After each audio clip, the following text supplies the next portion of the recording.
Hello everyone, আজকে বানাবো watermelon ice cream. দেখো এত বড় একটা তরমুজ নিয়েছি, 5 কিলো হয়েছে। ঠিক আছে, তো চলো আইসক্রিমটা বানাতে কি কি লাগবে, কি করে বানাচ্ছি তোমাদেরকে দেখাচ্ছি। ঠিক আছে, চলো আগে এটা এই গরমের সবচেয়ে বেস্ট উপায় হলো আইসক্রিম, সেটা যদি কোনো কেমিক্যাল ছাড়া হয়। বাড়িতেই ঘরোয়া পদ্ধতিতে বানিয়ে ফেলুন, বেশি কিছু লাগবে না। যা যা যেমন যেমন নিয়েছি এইগুলোকে মিক্সিতে করে একটু সামান্য পরিমাণে নুন আর একটু স্প্রাইট আর একটু জলজিরা, তো দেন রেডি হয়ে গেল ঠান্ডা ঠান্ডা কুলকুল আইসক্রিম।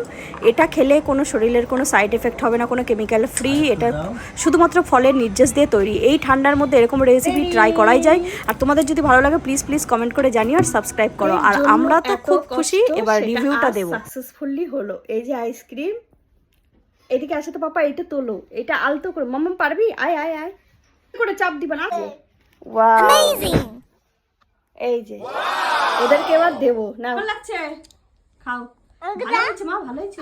দাঁড়াও, এই যে বিট্টুকে দিচ্ছি। বিট্টু ওরকম করে তুমি এটা এটা ধরো, নিচে ধরো। হ্যাঁ, এবার খাও।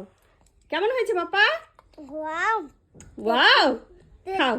ঠিক আছে, দুজন বসে বসে খাও তো। এখানে বসো, বসে খাও। মাম্মা বসে খাও। ভালো হয়েছে, খাও।